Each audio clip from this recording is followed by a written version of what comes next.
गुरु को 3 परिभाषाओं में बताया गया कि सदगुरु कौन होता है। तो उसमें लिखा था कि सदगुरु को शरीर थोड़ी है। सदगुरु को परिभाषित किया गया था तो 3 रूपों में परिभाषित किया गया। साइंस उसको कहता है एक ऊर्जा, जो साइंस की भाषा में सदगुरु को ऊर्जा कहते हैं कि एक ऊर्जा है वो, जिसके भी भीतर वो ऊर्जा आ जाती है वो सदगुरु का रूप हो जाता है। और अपने हिंदू धर्म में उसको प्रकाश बोला है कि सदगुरु प्रकाश का रूप है। और सत्य मत में उसको शब्द बोला है कि वो शब्द है। जब कुछ नहीं था तब शब्द था, जब कुछ नहीं रहेगा तब भी शब्द रहेगा। परमात्मा ही शब्द है और शब्द ही परमात्मा है। जब उसको साकार रूप लेना होता है बहनों भाइयों तो शब्द का रूप ले लेता है। वैसे तो वो निराकार है, वो शब्द ही वहां से चला हुआ है बहनों भाइयों। जब कोई व्यक्ति घाट पर बैठा रहता है और शब्द से जुड़ जाता है तो वो सदगुरु का ही रूप हो जाता है। तो जो स्वामी जी महाराज भरवाते थे कि बच्चा जो सतलोक में पहुंच जाता है फिर गुरु शिष्य की भावना खत्म हो जाती है, सब गुरु हो जाते हैं वहाँ। ये जिस लोक में जाके उसके ही रूप हो जाते हैं। जैसे अपन कहते थे कि कहीं गए अपन तो हमारे ड्रेस कोड निर्धारित कर दिया जाता है कि सबको कोट पैंट पहन के आना है, तो सब कोट पैंट पहन के जाते सब एक सी लिखते हैं। ठीक जैसे ही जब अपनी चेतना जिस भी लोगों में जाती है उसी का ही रूप होने लगती है और वहां के लोगों को फिर उसकी रिस्पेक्ट करनी पड़ती है। अपने हिंदू धर्मों में 7 चक्रों की बात की कि मूलाधार, स्वादिष्ठान, मणिपुर, अनाहत, विशुद्धि चक्र, आज्ञा चक्र और सहस्त्रार चक्र, 7 चक्रों का वर्णन आया। लेकिन सत्य मत में 6वें चक्र से शुरुआत बताई गई। आज्ञा चक्र से सप्तमत में यहाँ से शुरुआत बताई और फिर ऊपर के लोगों की सप्तमत बात करता है। और जो अपना धर्मशास्त्र है वो मूलाधार से लेके और सहस्त्रार तक की बात करते हैं। बात ये कही है और सप्तमत ने नीचे के चक्रों की बात नहीं की, ऊपर की बात की। तो उसमें एक चीज आई कि सबसे खतरनाक चीज है ना अपने सबसे पहली चीज बेसिक है मूलाधार। मूलाधार उसको काम वासना का प्रतीक बताया गया। जो व्यक्ति काम वासना से ऊपर उठ जाता है उसका मूलाधार चक्र एक्टिव हो जाता है। 99% व्यक्ति चाहे यहाँ के हो या किसी भी देश के हो वो काम वासना के तरफ ही जीते हैं। उन्हें वासना से ऊपर कभी उठे ही नहीं वो, उनके जीवन में वासना ही सब कुछ हुए। और जब वो थोड़े अध्यात्म की ओर चलते हैं बहनों भाइयों तब समझते हैं कि भाई वासना से उपासना की ओर चलना है। अपन में वासना दुख का कारण है बहनों भाइयों। अपन सोचते हैं कि भाई ये चीज भोग लूंगा तब सुख मिलेगा और ये चीज भोगते भोगते भोगते भोगते धीरे धीरे शरीर जर्जर हो जाता है। लेकिन सुख का अनुभव नहीं हो पाता है बहनों भाई। सुख का अनुभव कब होता है जब वो मालिक का शब्द अपने भीतर आ जाता है तब इसका ही सुख मिलता है। उसके पहले तो सब अस्थायी सुख है। चाहे किसी भी सुख को जी लेना, चाहे धन दौलत का अनुभव कर लेना वो भी अस्थायी सुख है, बच्चों का अनुभव कर लेना वो भी अस्थायी सुख है।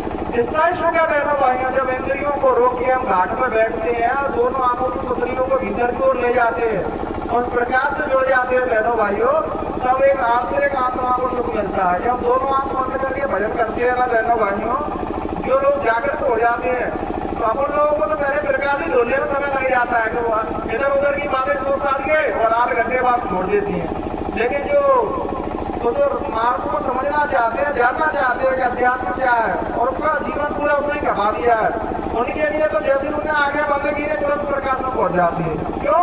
क्योंकि कैसा जीवन वो जीने लगे। अपन क्या करते हैं कि अपन धार्मिक वर्ता के लिए कोई अपन काम में बैठे जब जैसे संसार में पहुंचे तो फिर संसार में रह गए। तो वैसा धार्मिक मत बनो कि आदि भी सब धार्मिक भर गए बस उसके बाद पैसे के पैसे बना। धर्म वही है बहनों भाइयों जिसको जीवन में उतारा जाए और जीवन में धारण किया जाए वही धर्म है। लेकिन आजकल हम क्या करते हैं कि उनको बहुत ऊंचे ऊंचे स्तर की बातें लेते हैं लेकिन उसको जीवन में इम्प्लीमेंट नहीं कर पाते, जीवन में हम नहीं उतारते कुछ भी चीज। जब तक हम जीवन में नहीं उतार पाएंगे तो हम जब अलग अलग कबीर साहब को अपना सुनने से कुछ नहीं हुआ, मीराबाई को अपना सुन लिया कुछ नहीं हुआ, नानक साहब को सुना कुछ नहीं हुआ, धड़िया साहब को सुन लिया कुछ नहीं हुआ, ढींगा साहब को सुन लिया कुछ नहीं हुआ, बाबा जय गुरुदेव को सुना तभी हमारे अंदर कोई रूपांतर नहीं आया। कि हमने गुरु महाराज कहते भी थे कि बच्चा मेरे सामने बैठ के भजन कर लो तुम आगे चल के भजन नहीं कर पाओगे तुम। लेकिन उस टाइम पर जवानी का जो था भजन की ओर ध्यान ही देता था। जाते थे अरे गुरु महाराज बहुत बढ़िया है बच्चे की है बच्चा करवा दो तो हम तो सत्य का मानेंगे। बच्चा हो गया अगर गुरु महाराज कहते थे चाहे तो असली चीजें वो ले लो, और मरने के बाद तो ढूंढोगे कि वो चीज नाम मिल जाए तो मालिक से मिलने का भेद मिल जाए। लेकिन हम लोग उठापटक में लगे रहे। पता चक्कर क्या होता है, जो सदगुरु होते हैं ना वो समय की आगे की बात करते हैं, और हम प्रोजेक्ट में जी रहे हैं अभी। अगर तुम्हें 10 साल आगे की बात बताई जाए ना, तुम्हारी बुद्धि उसको स्वीकार नहीं करेगी। तुम तो वर्तमान में जी रहे हो, यही परिस्थिति देख रहे हो। वो तो आगे की बात बताने वाले थे। कहीं तो सत्संग में कहते थे गुरु महाराज के बच्चे को तुमको दे दिया जा रहा है, वो ऐसा बेस की मुझे खजाना कि आगे इसके पीछे जनता भागेगी लेकिन मिलेगा नहीं, किसी के पास होगा नहीं, और जिसके पास होगा उसको तुम पहचान नहीं सकती हो। क्योंकि सदगुरु ने तो तुम्हें चमत्कार दिखा के तरह तरह की चीज दिखा के तुम्हें वो कराया कि मैं कोई साधारण इंसान नहीं हूँ, लेकिन होगा तो हो सकता है वो आदेश में ऊपर से तो पहचान नहीं सकते उसको। इसलिए बहनों भाइयों, पहले भगवान के अपने अंदर प्यार तो पैदा करो। अपन क्या कहते हैं, अरे आज के टाइम पर सच्चे संत नहीं है, सच्चे गुरु नहीं है, वो तो सच्चे नहीं है और गुरु उनको सच्चे चाहिए। पहले तो प्यार तो पैदा करो। मौलाना जलालुद्दीन रूमी कहते हैं कि भाई उससे मिलने की तड़प तो पैदा करो, वो मिलने वाला तो अपने आप मिल जाएगा। ये सबसे पहले बहनों भाइयों से अपना शरीर छोड़ रहे थे ना, तो अल्लाह से जो प्रार्थना कर रहे थे, अल्लाह जो तूने मुझे दिया है, अब इसको कोई लेने वाला तो मिल नहीं रहा है, और उसका क्या करूँ, उसको लेके तो जा नहीं सकता था। बहनों भाइयों, अध्यात्म हम जो भी चीज प्राप्त करते हैं, चाहे रिद्धि सिद्धि हो, साधना के जिस भी स्तर पर पहुंचे, हम यहाँ से शरीर छोड़ने के बाद ले जा नहीं सकते कुछ भी चीजें। ज्ञान है यहीं की यहीं ले जानी पड़ेगी किसी को। तभी तो सदगुरु अपने से पहले अपना जानसीब तैयार कर देती है। जानसीब मतलब कि सदगुरु को अपना कोई भेद नहीं है, वो अपने जैसा ही बना जाते हैं किसी को। तो वो देखिए अल्लाह जो मुझे दौलत तुमने दी है और मैंने पूरे जीवन भर घूम लिया, कोई लेने वाला नहीं मिल रहा, तो कोनिया जा कोनिया में तुमको लेने वाला मिल जाएगा। तो वहाँ रहते थे मौलाना जलालुद्दीन रूमी, तो वो इतने स्कॉलरशिप दे इतने पढ़े लिखे थे कि 1 लाख आदमी रोज उनके पर डे लेक्चर सुनने आता था। अब सोचो इतने एजुकेटेड आदमी, इतने लोग उसको सुनने आ रहे हैं, फिर भी वो अपने मित्रों से क्या कहता था कि भले में मेरे पास 1 लाख लोग आदमी आते हैं, लेकिन भीतर कोई ना कोई एक जगह ऐसी खाली है, वो अभी उससे मैं दूर हूँ अभी।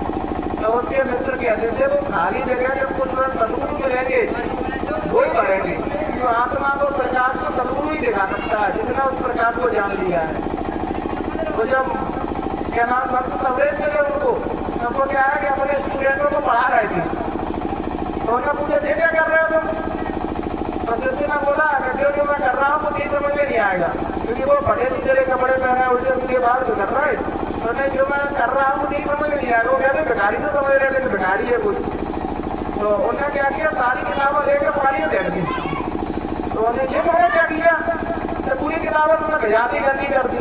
तो उन्हें पानी में हाथ डाला, सबकी किताबों को हाथों कर रहा थी, तो किताब देखी तो सारी सूखी किताब। तो उन्हें ये क्या, तब सदगुरु कहते हैं ये तुम्हारी समझ में नहीं आएगा, क्योंकि अपन प्रमाणित बात को मानते हैं। अभी तुम कोई चीज को नहीं मानोगे, जब कोई चीज चमत्कार हो जाएगी तुम कहते हो अरे आप सही है, आप सही। लेकिन सदगुरु चमत्कारों से ही पार है। सदगुरु ने चमत्कार दिखाए तो लोगों ने चमत्कार को भगवान मान के पूजने लगे, लेकिन उनको वास्तविकता नहीं समझ पाए कि वो हमें क्या भेज देना जा रहा है, वो हमें किससे बुलाने की बात करते हैं। लेकिन विडम्बना तो यही है ना, जब रहते हैं शरीर में तब समझ नहीं पाते, आप लोग अब रोते रहते हैं। अभी भी रोके तो नहीं रहे अपन केवल शरीर के लिए। और बहनों भाइयों, शरीर का वो ऐसा होता है कि शरीर तो तुम्हारा भी छूटेगा और सदगुरु को भी छूटेगा, लेकिन सदगुरु खुद कहते हैं कि मैं शरीर नहीं हूँ। एक प्रार्थना गाते हैं ना अपन, गुरु मोए अपना रूप दिखाओ।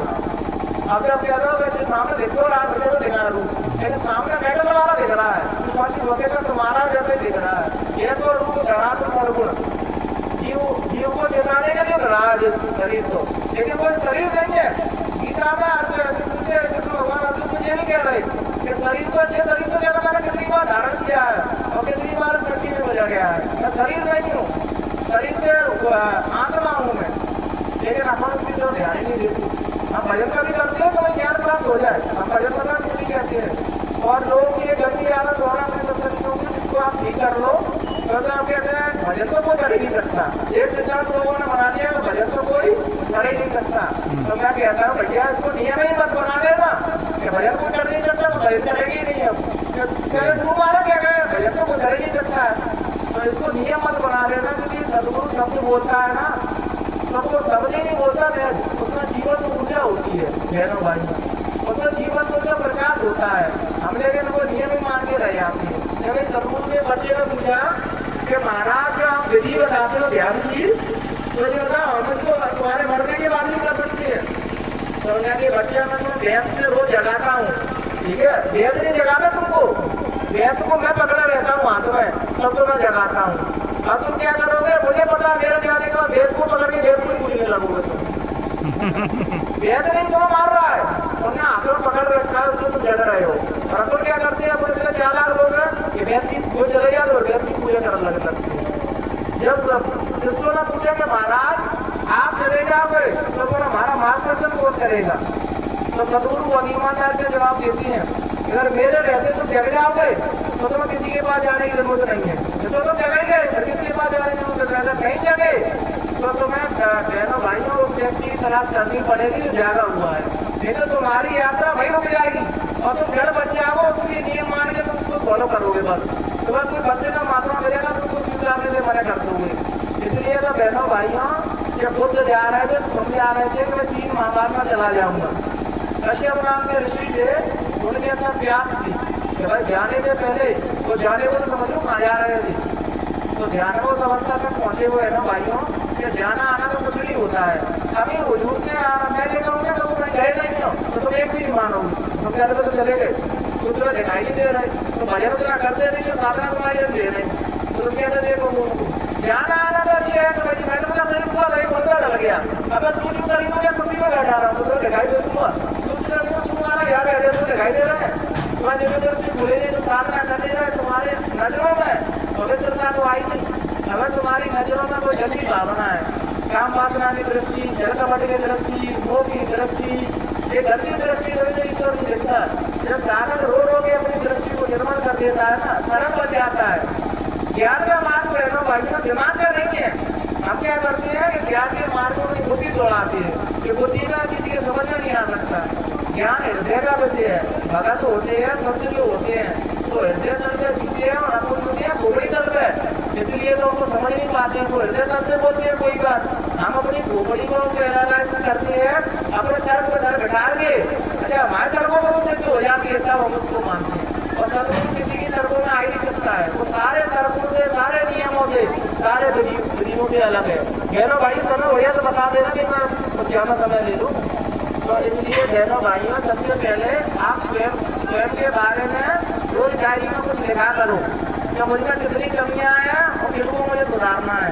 समाज को सुधारने जाओगे कभी सुधरेगा समाज, लेकिन तुम जरूर बिगड़ जाओगे तो सुधार से सुधार तुम सुधर जाओगे, तुम्हारी खुशबू से लोग बदलेंगे, तुम्हारे आवा मंडल को तुम यहाँ से भी निकलोगे ना जग जाओगे तो लोग जानवर को जानवर तक के लोग प्रभावित होंगे तुमसे, ऐसा तो दूर की बात है, क्योंकि जब भीतर पहुंचता है ना साधन तो उसके अंदर बेबाकी आ जाती है, वो उसको मृत्यु का भी वैरी रहता, आगे वो जितने भी बैठे ना तो मृत्यु का भय तो सबको लगा हुआ है कि मरना जाए मरेंगे तो सबरे तो भय लगा हुआ है, तो केयरलेस जीवन इसलिए नहीं जी पाए ना, तो उस तक पहुंच ही नहीं पाया, तो जिसकी घर बैठा है वो तो कभी मरेगा ही नहीं, मृत्यु तो देह ही होगी, उस प्रकाश ही नहीं होगी, फिर तुम्हारे अंदर ब्रह्म बैठा है, वो चेतन आत्मा बैठी है, उसकी मृत्यु नहीं होगी।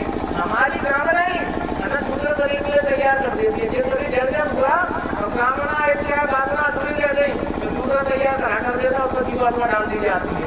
इसलिए बहनों भाइयों हमारा पूरा जीवन इसी उठा पटक में लग गया कि अच्छा जो बुरा है जो निंदा चुगली जी में खत्म कर दिया, और एक चीज में बहनों भाइयों महिलाएं बहुत आगे रहती हैं, अगर तुम्हें भजन भी कह दो तो भजन नहीं होगा, तो बुराई कह दो 4 घंटा बुराई करेंगी। अभी बताओ तो डिस्कस कर रहे हो तो बात डिस्कस को अपना चार्ट बना सकते हैं, कोई अच्छी किताब ले लो, कोई अच्छे सदग्रंथ ले लो, कोई अच्छी ज्ञान की चर्चा हो जाएगी और तुम्हारे भगवान से मिलने की तरह भी पैदा हो जाएगी। मतलब कोई भी चीज खराब नहीं देखो तो ये तो समझाएगा सही, तो 4 घंटा बतलाओ, बढ़िया रामायण ले जाओ, गीता ले जाओ, भागवत ले जाओ, कोई भी सत्य मंदिर की किताब ले जाओ, नहीं ले जा रहा तो कैसे अनुभव शेयर करो अपना, तो बाद में कोई अच्छी बात निकल के तो आगे सब जैसे हम और तो मासा बतलाते हैं तो बातें तो करते हैं, लेकिन उस बातों को भी एक मिनट ही जीवन जानते हैं, टेस्ट नहीं कर रहे हैं तो अच्छी तरह से करेंगे। तो इसलिए बहनों भाई समय का सदुपयोग करना सीखो, एक मिनट की वैल्यू को कहते हैं। शायर कहता है कि रास्ता बहुत कठिन है, मंजिल बहुत दूर है और समय बहुत कम है अपने पास, सांसों की पूरी नींवें समय के लिए मिली है और रास्ता इतना तय करना है कि उसकी कोई पहुंचना बहुत दूर है और समय बहुत कम है। लेकिन अब तो ना वो स्कूल का सिस्टम सुनते नहीं है, हमने सुनते आए सिस्टम सुन लिया, घर भाई उल्टे सीधे काम होने लग गए।